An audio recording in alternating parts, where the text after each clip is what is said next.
उदयपूर हे नाव ऐकताना डोळ्यासमोर तलाव, राजवाडे आणि शहराची शांतता उभी राहते. पण या शहरात एका रात्री अशी घटना घडली ज्यामुळे त्या शांततेला धक्का बसला. ही गोष्ट आहे एका सामान्य महिला मॅनेजरची. ती रोजच्याप्रमाणे आपली कामे सांभाळत होती, ऑफिसमध्ये काम करत होती आणि कधीच विचार केला नव्हता की एका पार्टीला जाण्याचा निर्णय तिचं संपूर्ण आयुष्य बदलून टाकेल. डिसेंबर महिना होता. वर्ष संपत आलं होतं. सगळीकडे नवीन वर्षाचा उत्साह दिसत होता. ऑफिसमध्ये देखील वातावरण हलकं फुलकं होतं, कारण कंपनीचे CEO जितेश सिसोदिया यांचा वाढदिवस साजरा केला जाणार होता. उदयपूरमधल्या एका आलिशान हॉटेलमध्ये ही पार्टी आयोजित करण्यात आली होती. मोठी कंपनी, मोठा CEO, त्यामुळे पार्टी तितकीच मोठी होती. त्या दिवशी संध्याकाळी साधारण 9 वाजता ती महिला मॅनेजर पार्टीला पोहोचली. तिच्या मनात फार काही नव्हतं, फक्त औपचारिकता पार पाडायची, थोडा वेळ थांबायचं आणि मग घरी यायचं. हॉटेलमध्ये प्रवेश करताच मोठ्या आवाजात संगीत, हसणं, बोलणं, ग्लासांची टकटक सुरू होती. सगळे आनंदात होते. CEO जितेश सिसोदिया सगळ्यांच्या केंद्रस्थानी होता. त्याच्या भोवती लोकांची गर्दी होती. शुभेच्छा दिल्या जात होत्या. त्याच्यासोबत कंपनीची महिला कार्यकारी प्रमुख शिल्पा शिरोही देखील होती. शिल्पा ऑफिसमध्ये एक जबाबदार महिला म्हणून ओळखली जायची. अनेक महिला कर्मचाऱ्यांना तिच्यावर विश्वास होता. तिचा नवरा गौरव शिरोही त्या पार्टीत उपस्थित होता. जसजशी रात्र पुढे सरकत गेली तसतसं वातावरण बदलू लागलं. सुरुवातीचा साधा उत्साह हळूहळू उन्मत्त मस्तीमध्ये बदलू लागला. दारूचे ग्लास वाढत गेले. बोलण्याचा सूर बदलू लागला. हाशांमध्ये काहीतरी अस्वस्थ करणारी भावना मिसळू लागली. त्या महिला मॅनेजरला हे सगळं खटकायला लागलं. तिने घरी जायचं ठरवलं. ती निघायच्या तयारीत असतानाच शिल्पा शिरोई तिच्या जवळ आली आणि अगदी आपुलकीने म्हणाली की एवढ्या रात्री एकटी जाण्याची गरज नाही. आम्ही सगळेच जाणार आहोत. तुला घरी सोडतो. त्या क्षणी तिच्या मनात थोडी शंका आली, पण समोर कंपनीची सिनियर महिला होती. तिचा नवरा होता आणि स्वतः CEO होता. तिला वाटलं की हे सगळेच आपलेच लोक आहेत, काहीच वाईट होणार नाही, आणि तिने त्यांच्यावर विश्वास ठेवला. ती गाडीत बसली. गाडी सुरू झाली. तिला सांगण्यात आलं की तिला सुरक्षित घरी पोहोचवण्यात येईल. सुरुवातीला सगळं सामान्य वाटत होतं, पण काही मिनिटातच गाडी एका दुकानाजवळ थांबली. स्मोकिंगचं सामान घ्यायचं आहे असं सांगण्यात आलं. तिला ते अजिबात आवडलं नाही, पण ती बोलली नाही. गाडीमध्ये ती एकटी होती आणि समोर तिघे होते. दुकानातून सामान आणलं आणि तिला धूम्रपान करण्यास सांगण्यात आलं. तिने नकार दिला, पण तिच्यावर दबाव टाकण्यात आला. शेवटी तिने धूर घेतला आणि काहीच मिनिटांत तिच्या शरीरात विचित्र बदल जाणवू लागले. तिचं डोकं गरगरायला लागलं. डोळे जड झाले. शरीर ऐकत नव्हतं. तिने सांगण्याचा प्रयत्न केला की तिला बरं वाटत नाही, गाडी थांबवा, पण कुणीही ऐकलं नाही. गाडी थांबली नाही. उलट शहराच्या रस्त्यांवर फिरत राहिली. ती अर्धवट शुद्धीत होती, अर्धवट बेशुद्ध. काही आवाज तिला ऐकू येत होते, काही शब्द, काही हसणं, पण सगळं धुसर होतं. त्या क्षणी तिला कळून चुकलं की हे काही चुकून घडत नाहीये. हा एक सापळा आहे. त्या धूम्रपानाच्या साहित्यात अंमली पदार्थात मिसळलेले असण्याची दाट शक्यता पोलीस तपासात पुढे आली. असे पदार्थ माणसाची शुद्ध हरपवतात, शरीर सुन्न करतात आणि विरोध करण्याची ताकद संपवतात. ही गोष्ट अचानक घडलेली नव्हती. ही पूर्णपणे आखलेली योजना होती. पहाटे साधारण 1:45 ती थोडी शुद्धीवर आली आणि जे तिला जाणवलं ते तिच्या आयुष्यातील सगळ्यात भयानक क्षण होते. तिच्यावर अत्याचार सुरू होता. तिने ओरडण्याचा प्रयत्न केला, रडण्याचा प्रयत्न केला, थांबवण्याची विनंती केली, पण तिचा आवाज त्या चालत्या गाडीतच गुदमरून गेला. तिच्या समोर CEO जितेश सिसोदिया होता, गौरव शिरोही होता आणि शिल्पा शिरोही होती. ज्या लोकांवर तिने विश्वास ठेवला होता तेच तिच्या आयुष्याचं नरक बनले होते. हा छळ काही क्षणांचा नव्हता. ही गाडी पहाटे 5 वाजेपर्यंत शहरभर फिरत राहिली. ती अधूनमधून शुद्धीवर येत होती आणि पुन्हा बेशुद्ध पडत होती. प्रत्येक वेळी नव्या वेदना, नवा अपमान, नवा छळ तिच्या वाट्याला येत होता. वेळ थांबली होती, रस्ते बदलत होते, पण तिच्यासाठी सगळं अंधारात बुडालं होतं. सकाळ झाली. रस्त्यावर लोकांची वर्दळ सुरू झाली आणि तेव्हाच तिला तिच्या घराजवळ आणून फेकून देण्यात आलं. ना नीट कपडे, ना ताकद, ना शब्द. कशीबशी ती घरात पोचली तेव्हा बाहेर उजेडायला लागलं होतं. खिडकीतून येणाऱ्या पहाटेच्या फिक्कट उजेडात तिचं स्वतःचं प्रतिबिंब तिला अनोळखी वाटत होतं. आरशात उभी राहिलेली ती बाई ती स्वतः आहे यावरच तिचा विश्वास बसत नव्हता. शरीर जड झालं होतं, डोकं सुन्न होतं आणि मनात एकच गोंधळ चालू होता. हे खरंच घडलं का? तिला वाटत होतं की कदाचित हा एखादा भयानक स्वप्नाचा शेवट असेल आणि थोड्याच वेळात ती उठेल. सगळं पूर्वीसारखं होईल. पण शरीरातली वेदना, अंगावरच्या खुणा आणि कपड्यांची अवस्था तिला वारंवार वास्तवात ओढून आणत होती. ती बाथरूममध्ये गेली, नळ उघडला, पाणी अंगावर घेतलं. पाणी वाहत होतं, पण त्या रात्रीचं ओझं वाहून जात नव्हतं. प्रत्येक थेंबासोबत तिला त्या गाडीचा बंद दरवाजा आठवत होता.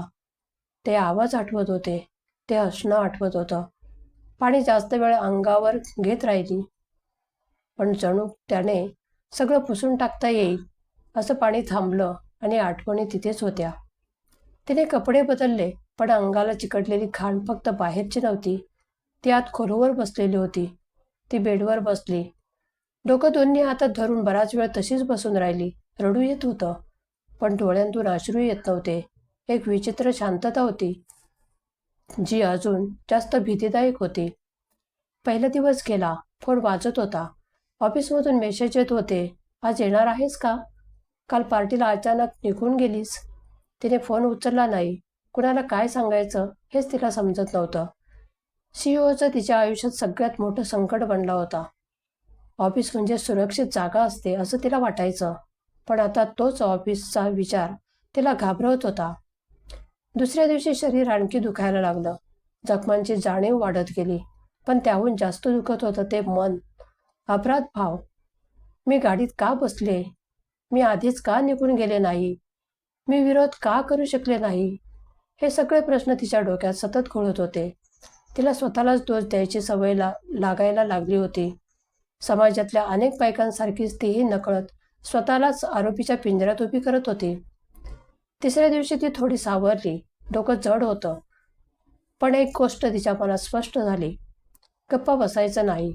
जर ती गप्पा बसली तर हे लोक पुन्हा कुणाच्या तरी आयुष्याची खेळतील आणि मग तिला अजून एक धक्का बसला. तिचे कानातले नव्हते, मोजे नव्हते, अंतर्वस्त्रे नव्हती. हे पाहून ती हादरली. तिला त्या गाडीचा डॅशकॅम आठवला.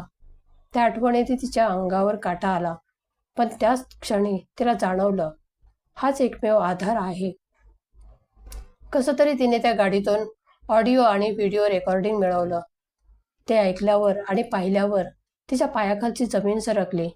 संभाषण, आवाज आणि सीईओचा स्पष्ट आवाज त्यात कैद झाला होता. हे सगळं गुन्ह्याचा जिवंत पुरावा होतं. तिने ते रेकॉर्डिंग पुन्हा ऐकलं. प्रत्येक शब्द, प्रत्येक आवाज तिच्या अंगावर काटा आणणारा होता. पण त्याचबरोबर तेच तिचं शस्त्र होतं. त्या रात्रीची सगळी भीती पुन्हा जागी झाली, पण त्यासोबत एक वेगळाच रागही तयार झाला. तो राग अधूनमधून नाही, तर ठाम निर्णयातून बाहेर येत होता. पोलीस स्टेशनकडे जाताना तिचे हात थरथरत होते. दरवाजा ओलांडताना तिला क्षणभर वाटलं, कोणी माझ्यावर विश्वास ठेवेल का? सीईओ विरुद्ध बोलल्यावर माझं करिअर संपेल का? पण तिने पावलं मागे घेतली नाहीत. तक्रार नोंदवताना तिचा आवाज कधी कधी अडखळत होता, कधी थांबत होता, पण ती सगळं सांगत होती. प्रत्येक तपशील, प्रत्येक क्षण, प्रत्येक वेदना. पोलिसांनी सुरुवातीपासूनच गांभीर्य दाखवलं. वैद्यकीय तपासणी झाली. त्या तपासणीत शरीरावरच्या जखमा आणि खुणांनी सगळं स्पष्ट केलं. ही केवळ तिची कहाणी नव्हती, हा एक गुन्हा होता. तिला जेव्हा पहिल्यांदा जाणवलं की ती एकटी नाही. तपास जसजसा पुढे गेला तसतसे धक्कादायक तपशील समोर येऊ लागले. सीईओ जितेश सिसोदिया, ज्यांची ऑफिसमध्ये प्रतिमा स्वच्छ होती, ज्याच्या नावाने निर्णय घेतले जात होते, तोच या सगळ्याच्या केंद्रस्थानी होता. शिल्पा शिरोही, जिला महिला म्हणून सुरक्षिततेचं प्रतीक मानलं जायचं, तीच या गटाचा भाग होती. आणि गौरव, जो फक्त सोबत होता असं नाही, तर सक्रिय सहभागी होता. 25 डिसेंबरला त्यांना अटक झाली. बातमी बाहेर आली. सोशल मीडियावर चर्चा सुरू झाली. काही लोकांनी तिचं कौतुक केलं, पण काहींनी प्रश्न विचारले. ती पार्टीला का गेली? तिने ड्रिंक का घेतली? हे प्रश्न ऐकून तिचं मन पुन्हा तुटत होतं. पण यावेळी ती आतून वेगळीच होती. तिला कळून चुकलं होतं की हे प्रश्न विचारणं हीच या समाजाची सवय आहे.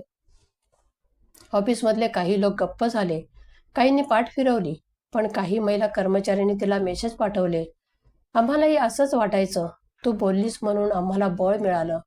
हे वाचून तिच्या डोळ्यात पहिल्यांदा वेगळे अश्रू आले. वेदनेचे नाहीत तर थोडे आशेचे. आज ती अजूनही त्या रात्रीतून पूर्ण बाहेर आलेली नाही. काही जखमा दिसतात, काही दिसत नाहीत. पण ती उभी आहे कारण तिने गप्प बसायचं नाकारलं. ही गोष्ट फक्त तिची नाही, ही गोष्ट त्या सगळ्या महिलांची आहे, ज्या ऑफिसमध्ये, पार्ट्यांमध्ये, ओळखीच्या लोकांमध्ये सुरक्षित नाहीत. आज ही गोष्ट इथे संपते असं वाटतं, पण खरं तर इथूनच प्रश्न सुरू होतात. कारण ही घटना फक्त एका महिलेबरोबर घडलेली नाही. ती आपल्या सगळ्यांच्या समोर उभी राहिलेली आहे. ज्या लोकांच्या हातात सत्ता असते, पद असतं, प्रतिष्ठा असते, तेच लोक जर अशा प्रकारे विकृती लपवत असतील तर मग सुरक्षित कोण आहे? ऑफिस, पार्टी, ओळखीची माणसं, यापैकी नेमकं कुठे स्त्री सुरक्षित आहे? आज जर ही महिला गप्प बसली असती तर काय झालं असतं? कदाचित आरोपी पुन्हा एखाद्या पार्टीत दिसले असते, पुन्हा हसत बोलत फिरले असते आणि पुन्हा कुणाचं तरी आयुष्य उद्ध्वस्त झालं असतं. आज तिने आवाज उठवला म्हणून आपण ही गोष्ट ऐकतोय. उद्या जर तुमच्या ओळखीच्या कुणाबरोबर असं काही घडलं तर तुम्ही काय कराल? प्रश्न विचाराल की साथ द्याल? समाज म्हणून आपण नेहमी बाईलाच का विचारतो? तू तिथे का गेलीस? तू उशिरा का निघालीस? तू विरोध का नाही केलास? कधी आपण आरोपीला विचारणार आहोत का तू हे का केलंस? कधी आपण सत्तेला जाब विचारणार आहोत? या प्रकरणात तिला न्याय मिळेल का? दोषींना कठोर शिक्षा होईल का? की काही काळानंतर ही गोष्टही विसरली जाईल? हा प्रश्न फक्त पोलिसांसाठी नाही, हा प्रश्न आपल्या सगळ्यांसाठी आहे. हा व्हिडिओ आवडला असेल तर शेअर करा. कारण काही गोष्टी मनोरंजनासाठी नसतात, त्या जागा करण्यासाठी असतात. धन्यवाद.